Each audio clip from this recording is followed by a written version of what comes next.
Good morning. The Secretary General will make a few opening remarks and then we'll take your questions, and there's some roving mics, so once I call on you, please wait for the microphone. Secretary General, sir, you have the floor.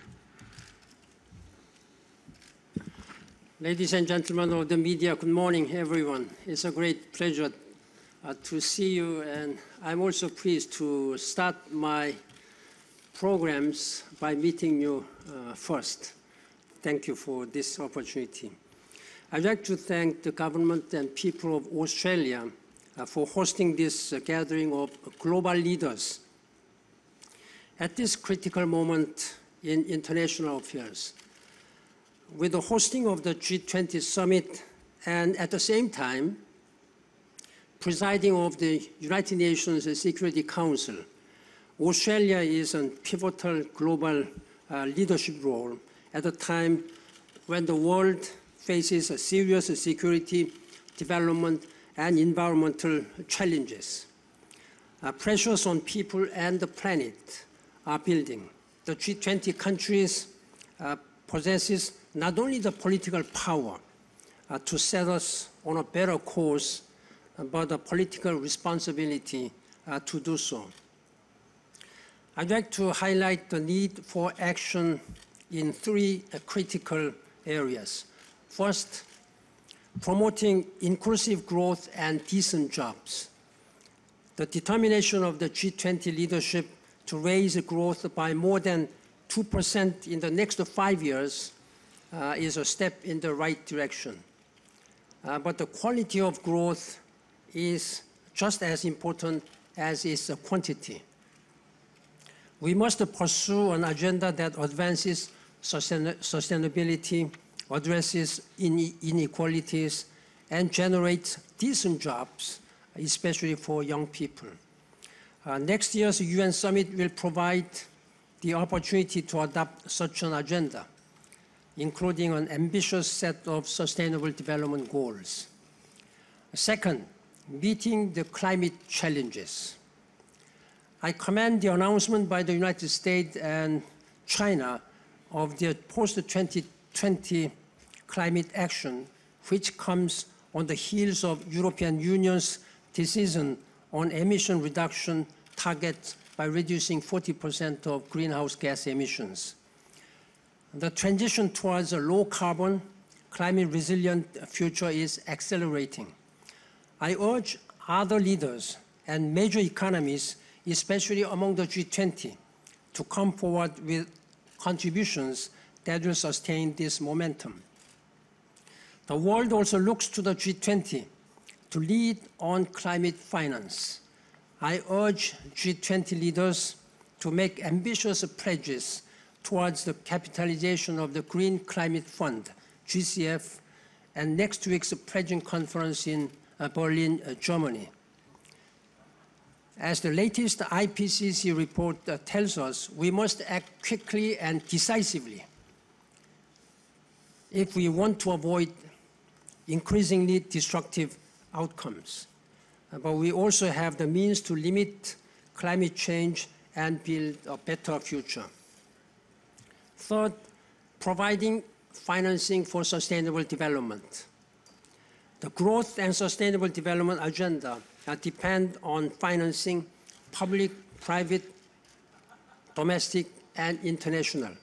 I call on the G20 to continue its efforts to reform the global financial system, strengthen tax systems, fight corruption, and reaffirm their commitment to meeting the target of 0.7% of gross national income for official development assistance, ODA. I look forward to active G20 engagement at the third International Conference on Financing for Development, which will be held in Addis Ababa, July next year. I would also like to stress the need to intensify the international response to the outbreak of Ebola in West Africa. I thank the health workers on the front lines and the countries that are making life-saving contributions. I particularly want to thank our host government of Australia. The government of Australia was one of the first to contribute to the United Nations Trust Fund set up to combat the disease. Also, a few days ago, a further contribution was announced by Prime Minister Abbott's government that includes funding for a 100-bed Ebola treatment center in Sierra Leone, as well as an additional financial contributions to the United Nations Ebola response effort. This is all very much appreciated. Taking this opportunity, I'd like to also thank many governments and NGOs who have been making such generous contributions. The rate of new cases is showing signs of slowing in some of the hardest hit parts of Liberia, Guinea, and Sierra Leone, but as rates decline in one area, they are rising in others. Transmission continues to outpace the response from the international community. I urge the leaders of G20 countries to step up so that we can meet the 70-70 target. That means isolating and treating 70% of all Ebola cases and providing safe and dignified burials to 70% of those who have died. We must also address the secondary impacts on healthcare, education, and soaring food prices caused by a disruption in farming that could provoke a major food crisis affecting 1 million people across the region. Finally, ladies and gentlemen, the war in Syria continues to destabilize a wide area and cause immense humanitarian sufferings. In Syria, Iraq, and northern Nigeria, extremist groups control territory larger than that of many countries. Unilateral steps are making a solution to the Palestinian-Israeli conflict seem more elusive than ever. And in the heart of Europe, the Ukrainian conflict has raised the fear of Cold War-style divisions that can impede our collective efforts to solve problems. Across these acts of crisis, we need more determined steps to end grave abuses of human rights, resolve the conflicts, and address the underlying sources of instability. The G20 has helped the global economy weather the storms of recent years. Here in Brisbane, G20 leaders have an opportunity to show leadership in fostering sustainable economies and building prosperous, just, inclusive, and resilient societies for all. Thank you for your attention. Thank you very much. Please raise your hand and wait for the microphone. Yes, right there in the back. Hello, Lenore Taylor from The Guardian. You spoke about the green climate. Do you mind standing so Secretary General can see you easier? Sorry. Thank you. Lenore Taylor from The Guardian. You spoke about the Green Climate Fund in your remarks. Would you like to see the G20 communique address that issue? And it's been suggested that this meeting is primarily about economic growth and isn't primarily about climate change, but you were calling on countries, G20 countries, to take a lead. So can you explain why you think it is appropriate? It's my understanding, I have been briefed by my Sherpa that they are actively discussing the issue of climate change. Of course, climate change is the defining issue of our times. Therefore, it's only natural that the G20 leaders should focus much more on this as part of making this world sustainable in 3 dimensions: economic, social, and environmental. That is a firm principle which was supported and adopted in Rio Plus 20 summit meeting in June 2012. And I understand that the discussions are going on well, and I'm sure that there will be a reflection of strong commitment by the leaders of G20 on climate change. As you know, this is one of the top priorities of the international community. That the IPCC has made it quite clear in Copenhagen 2 weeks ago that it is the human influence which has been causing climate change phenomenon. Then the answer is natural that as a human being, and this our world should take a necessary action to address this one for our sustainable and prosperous society in the coming years. Thank you. Yes, right here. James Landell, BBC. Can you say a little bit more about the situation in Ukraine? President Putin is here in town. What do you expect? What do you want him to do? And if Russia does not de-escalate, what should the consequences be? As I said, the current situation is not sustainable for world peace and economy if and when the world seems to be divided into a Cold War style. I sincerely hope that all these pending issues should be resolved in accordance with the Minsk Protocol and Memorandum, which was agreed upon and even facilitated by the Russia and the European Union and Americans. So this is a guideline which they must be, it must be implemented faithfully. And I have been speaking to President Putin, and a few days ago in Naypyidaw, Myanmar, I had a meeting with Prime Minister Medvedev, and we discussed at length about how Russia can be engaged in making the peace and stability in their region. And at the same time, I've been meeting with the European leaders and other world leaders so that they should sit down together to address all these issues harmoniously, peacefully, through dialogue. The continuing conflict and tensions and violence in that southeastern area of Ukraine is not helpful at all for not only world peace and security, but world economy. This has global implications in all aspects. Therefore, I urge leaders, particularly the United States and European and Russian leaders who are sitting together in G20, they also discuss this matter on the margins of these G20 meetings. Thank you. Right here in yellow. Hi, this is Fu Xigao from China Shenzhen Media Group. My question is that what's your expectation of China's role playing in G20 as well as the crisis that BBC just mentioned? Thank you so much. Now, China is second largest economies. And you should be proud of what the Chinese people and government have been achieving.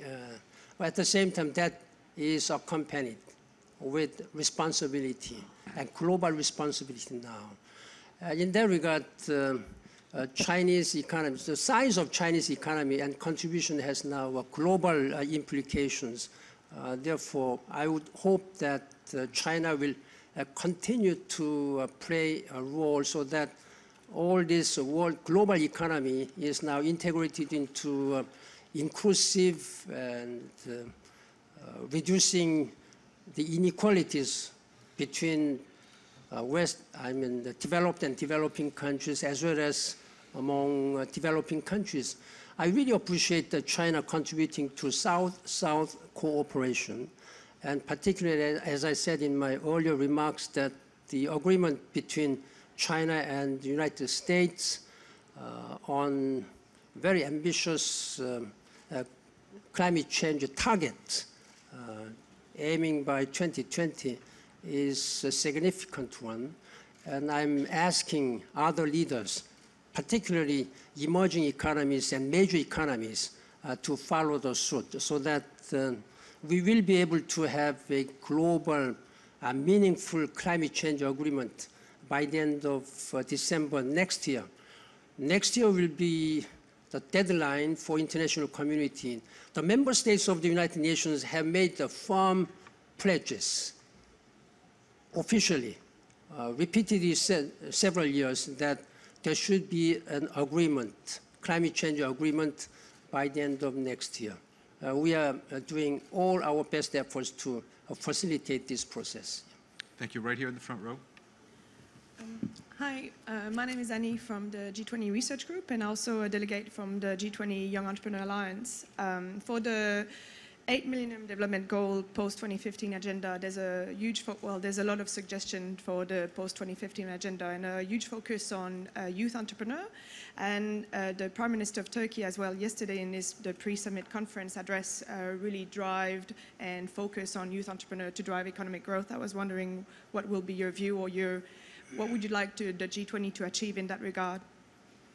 I know that the G20 leaders will discuss in depth how they can contribute to make these sustainable development goals shaped firmly, so that world leaders, when they come to a special session, a special summit meeting next year celebrating the 70th anniversary of the United Nations, will adopt and declare to the world as our vision, global vision, aiming by 2030. The negotiations have been progressing smoothly during this year. During last 8 months, member states have been engaged in open working group, OWGs. They have identified 17 goals and 169 targets to help these 17 goals across the spectrums of social, economic, and environment. And this covers the whole spectrums of our life. Now, member states believe that if we are able to implement all these 17 goals, we will really be able to, first of all, eradicate abject poverty by 2030, then achieve this climate resilient economies and prosperous and equality society. For the first time, when member states agreed on this, they are having some goals on peaceful societies and rule of law, human rights. All these political aspect goals are also included for the first time. MDG was mainly on development issues.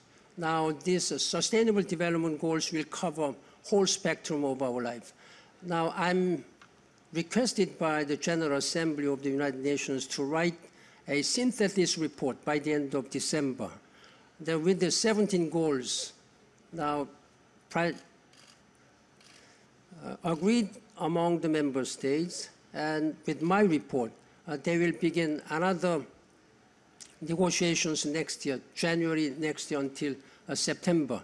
Then that will be, I'm sure that they will finalize their vision for sustainable development goals. That's what I can tell you. As I said in my earlier remarks, these sustainable goals, however ideal and visionary may be, should be fully supported by ways and means. That means of financing. In the past, there have been a lot of pledges for financial support through ODA or other voluntary support, but not much have been delivered. This time, member states are firm to have the mechanism of delivering these sustainable goals. And that's why they are going to meet in July in Addis Ababa next year. That will be a very important one. I'm sure that G20 leaders will focus on these sustainable development goals. Right here in the back. Michelle Grattan from The Conversation. Secretary General, you stressed the importance of the Ebola issue, and David Cameron the other day mentioned it as one of the couple of major issues of this conference. What do you see as the potential economic effects of the Ebola crisis, do you think those economic effects are limited to the immediate area, or do you think it has effects for the world economy? Ebola issue started seemingly as a health issue. That is why international community might be a little bit slow in tackling this Ebola issue. Now, Ebola issue has developed into security, and not only health, but economic and security issues. So it is now impacting all spectrum of our life. And that is why United Nations has taken an emergency response. For the first time in the history of the United Nations, UN has established a special mission to respond this Ebola. It is called UNMEER, UNMEER, United Nations Mission for Emergency, Ebola Emergency Response. Now it is established in Ghana. And I have established small regional offices in 3 affected countries. Now we need to mobilize massive resources in terms of financial, logistics, and treatment. We need to provide all political support to them. Because of the very extraordinary nature of this disease, I think the international community has been panicked. But we should guard against this kind of panic. Of course, we have to guard against all this further spread. United Nations has 5 priorities in addressing these issues. First of all, we have to stop this outbreak of Ebola. Then we have to treat the affected persons. All the affected persons should be treated. Then we have to ensure that all the essential services should be provided. Then fourthly, we have to preserve stability of the countries, socially, politically, and economically. And lastly, but not least, we have to make sure that we prevent the further outbreaks of Ebola virus. These are 5 priorities. We are mobilizing whole resources available, time and energy. I'm spending more time in working to address this one with the World Bank and WHO. This mission is now working with the strategic guidance of WHO on medical and health and science. At this time, I'd like to again urge world leaders, particularly in the neighboring countries, but not necessarily neighboring countries, other countries, to support the health workers, doctors, nurses, volunteers, and NGO supporters.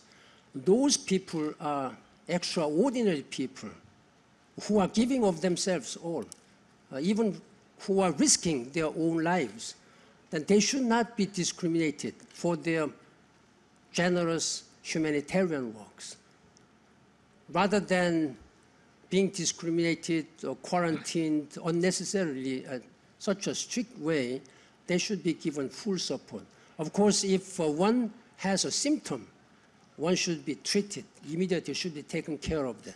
But otherwise, if one does not show any symptom, if all this treatment is not based on science, they should be treated as normal people when they are returning from their service. That's my urgent and strong appeal to world leaders. Otherwise, it will be extremely difficult to address this Ebola crisis.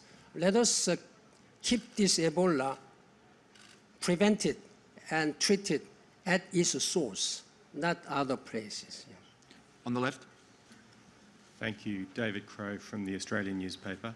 One of the big issues at the G20 this weekend is tax and base erosion and profit shifting.